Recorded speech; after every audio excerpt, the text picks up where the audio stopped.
Shriram time news मध्ये मी कैलास सोनवणे आपले हार्दिक स्वागत करतो। सुरुवातीला पाहूया 24 तासातील ताज्या घडामोडी।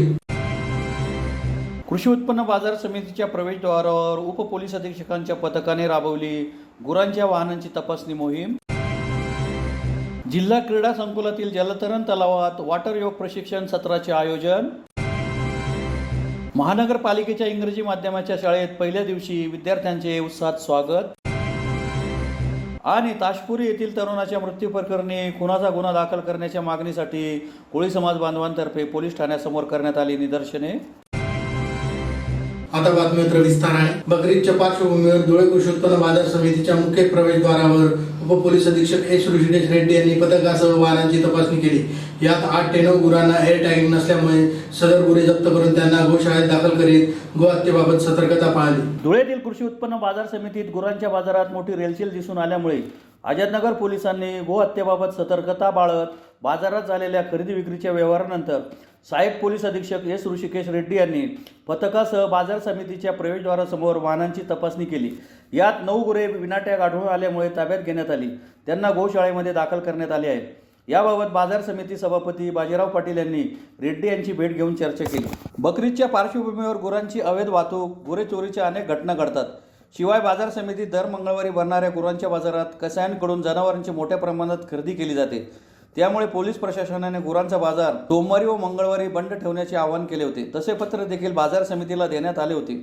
शिवाय 1 जूनपासून एअर टॅगिंग असल्याशिवाय गुरांची वाहतूक व खरेदी विक्री करता येणार नसल्याचे आदेश जिल्हाधिकारी अभिनय गोयल यांनी दिले होते। मात्र या आदेशाची पायमल्ली होत असल्याने पोलीस दलाने हे कायद्यावर बोट ठेवत गुरांची खरेदी विक्री रोखली। त्यासाठी सहाय्यक पोलीस अधीक्षक एस ऋषिकेश रेड्डी हे मंगळवारी सकाळी फौजफाट्यासह बाजार समितीत पोहोचले होते। बाजार समितीत शेतकऱ्यांसह व्यापाऱ्यांनी आणलेली जनावरांची सर्व वाहने पोलिसांकडून तपासण्यात आली। शिवाय बाजार समितीत येणारे प्रत्येक वाहन प्रवेशद्वारावर चढून तपासणी केली जात होती। सदर जनावरे संबंधित शेतकरी व व्यापाऱ्यांचीच आहेत का याची चौकशी यावेळी करण्यात आली। याबाबत काही शेतकरी व व्यापाऱ्यांनी जनावरांच्या पावत्या सादर केल्या, परंतु त्यांच्याकडे पावत्या नव्हत्या। त्या सर्व जनावरांना जागेवरच पंचनामा करून त्यांची जवळीलच पांजरापोळ गोशाळेत रवानगी करण्यात आली। जप्त केलेल्या गुरांची खातरजमा केल्यानंतर संबंधित शेतकरी व्यापाऱ्यांना ती परत केली जाणार असल्याची माहिती सहाय्यक पोलीस अधीक्षक एस ऋषिकेश रेड्डी यांनी दिली। दरम्यान यावेळी बाजार समितीचे सभापती बाजीराव पाटील हे देखील उपस्थित होते। बाजार समितीत मंगळवारी पोलिसांनी केलेल्या अचानक तपासणीमुळे काही वेळ वाहतुकीची कोंडी झाली होती। बाजार समिती समोरील रस्त्यावर दुतर्फा वाहनांची मोठी रांग लागल्याने पोलिसांनी रस्त्यावर येत वाहतूक सुरळीत केली।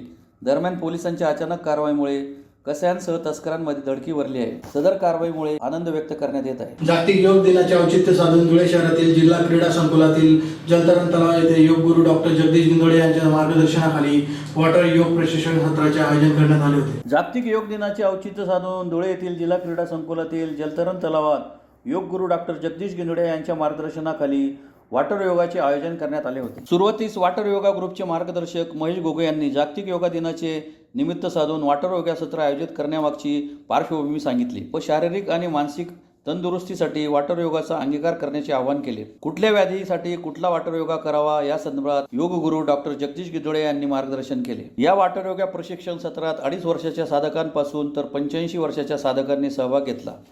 सूर्यनमस्कार, पद्मासन, शीर्षासन, मकरासन, गरुडासन, हनुमान उडी आदींची प्रात्यक्षिके योग साधकांनी करून दाखवली। या प्रसंगी जिल्हा शल्य चिकित्सक डॉक्टर दत्ता देगावकर, निवासी वैद्यकीय अधिकारी डॉक्टर रवींद्र सोनवणे, दिनेश गिंदोडिया, महेश गुगे, योग गुरु डॉक्टर जगदीश गिंदोडिया आदी उपस्थित होते।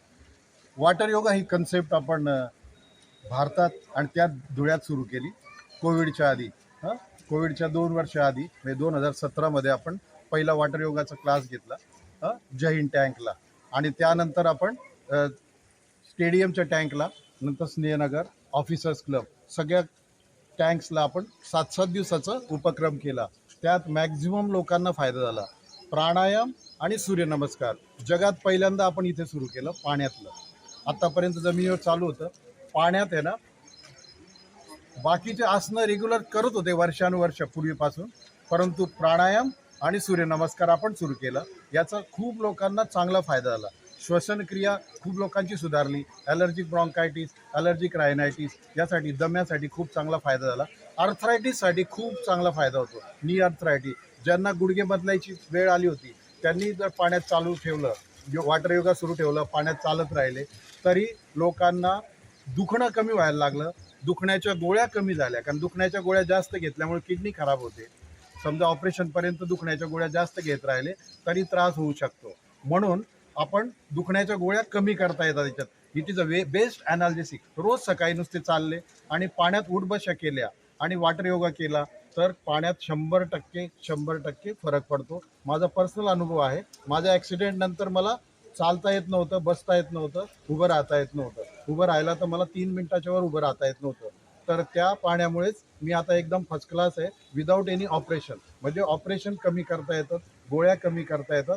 वॉटर योगाने सगळ्या सिनियर सिटीजन, आता इथं उभे असलेले बरेचसे सिनियर सिटीजन्स आहे बघा. महेश बाबाजी घुगे 76 वय आहे, ते बापू आहेत, त्यांचं वय 74 आहे.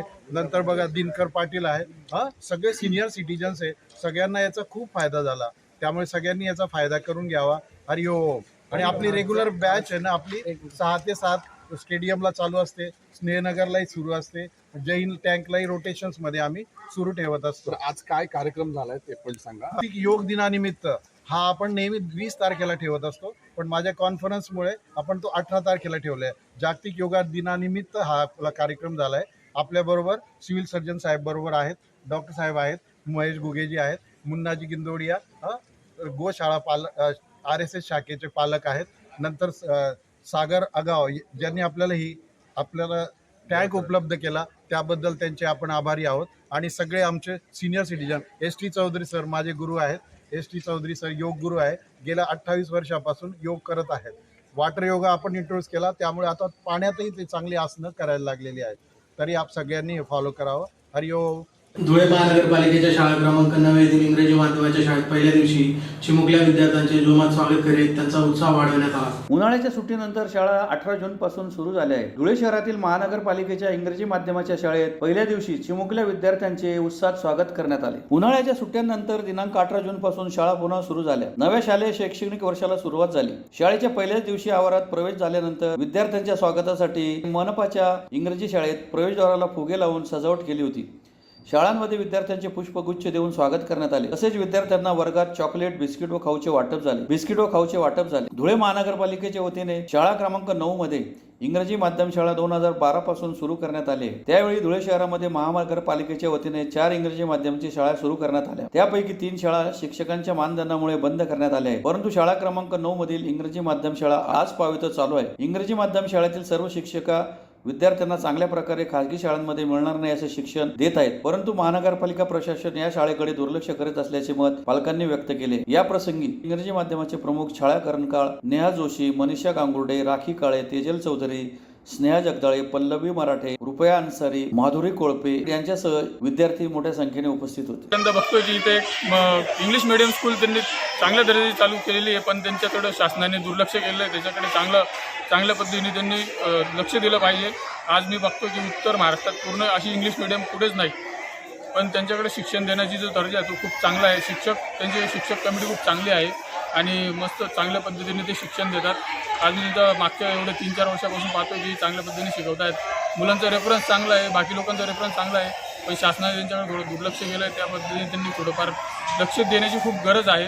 शाळेचं तुम्ही अवस्था पाहून घ्या, थोडीफार त्यांनी मरम्मत केली पाहिजे आणि मुलांना थोडं प्लेग्राऊंड वगैरे अशी काहीतरी चांगली सुविधा दिली पाहिजे, जेणेकरून मुलांना खूप खेळणं, त्यांचं वातावरण निर्मिती होईल आणि चांगल्या पद्धतीने पुढे ते भविष्य घडवू शकतील.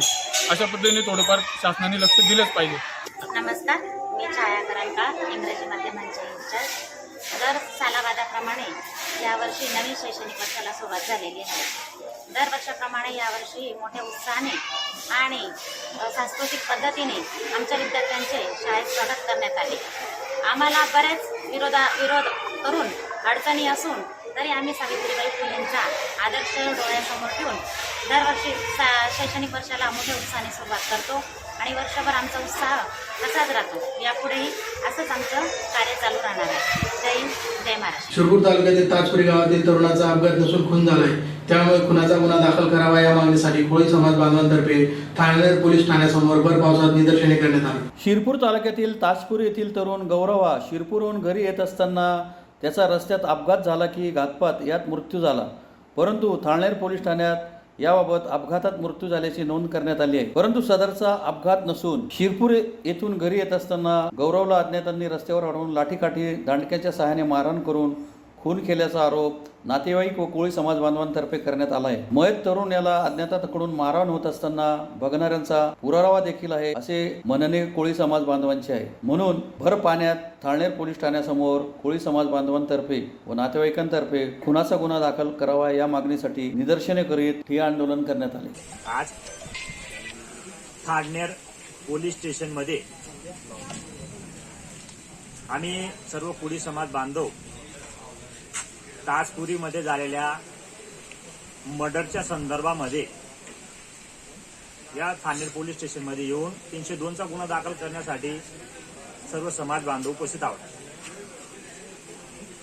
परंतु सदर पोलीस स्टेशनमध्ये आल्यानंतर या थाळनेर पोलीस स्टेशनचे पोलीस निरीक्षक आदरणीय थोरात साहेब यांनी सांगितलं की त्या ठिकाणी 302 प्रकारचा झालेला नाही, आज ऍक्सिडेंट झालेला आहे. परंतु आय विटनेस असताना देखील आमच्या समाजावर अन्याय करण्याचा प्रयत्न या ठिकाणी चालू आहे. परंतु या ठिकाणी अशा प्रकार झालेला नाही. समस्त ताजपुरे ग्रामस्थांना असू द्या की सर्व आजूबाजूच्या गावांना असू द्या, सर्वांना माहिती आहे की हा प्लॅनिंग नुसार 302 झालेला आहे. आमचा गौरव हा शिरपुरून येत असताना त्याच्यावर अचानक चालू गाडीमध्ये लाठ्या काट्याने दगड्यांनी मारहाण करण्यात आली आणि त्याचा गाडीचा जजमेंट गेल्यानंतर तो मृत्यू पावला. त्याच्यासोबत आमचा दादू निकुम हा सोबत होता आणि त्याने लाईव्ह बघितलं असताना देखील या ठिकाणी पोलीस प्रशासन झोपेचं सोंग घेत आहे आणि 302 प्रकारचा गुन्हा दाखल करून घेत नाही. हा अन्याय आहे किंवा नाही हे आपल्या मानदेपातनं आम्हाला कळायला पाहिजे. पडत्या पावसामध्ये आम्ही तर बसलोय बाहेर, पण सदर पोलीस निरीक्षक साहेब सांगता की हा प्रकार झालेला नाही आणि हा प्रकार झालेला नाही म्हणून ते गुन्हा दाखल करून घेत नाहीये. नातेवाईक देखील आले असताना उडाउडीचे उत्तर देत आहेत. परंतु अशा पोलीस निरीक्षकांचं करायचं काय असा प्रकार आमच्या समोर उपस्थित झालेला आहे. पोलीस प्रशासन राधाला न्याय, राधाला न्याय, पोलीस प्रशासन, पोलीस प्रशासक. पुन्हा एक नजर ठळक घडामोडींवर. कृषी उत्पन्न बाजार समितीच्या प्रवेशद्वारावर उपपोलीस अधीक्षकांच्या पथकाने राबवली गुरांच्या वाहनांची तपासणी मोहीम. जिल्हा क्रीडा संकुलातील जलतरण तलावात वॉटर योग प्रशिक्षण सत्राचे आयोजन. महानगरपालिकेच्या इंग्रजी माध्यमाच्या शाळेत पहिल्या दिवशी विद्यार्थ्यांचे उत्साहात स्वागत. आणि ताजपुरी येथील तरुणाच्या मृत्यू प्रकरणी खुनाचा गुन्हा दाखल करण्याच्या मागणीसाठी कोळी समाज बांधवांतर्फे पोलीस ठाण्यासमोर करण्यात आली निदर्शने. याचबरोबर श्रीराम टाइम न्यूजच्या बातमीपत्र संपले. दिवसभरातील ताज्या घडामोडींसाठी पाहत राहा श्रीराम टाइम न्यूज. भेटूया पुढील प्रसारणात. तोपर्यंत नमस्कार.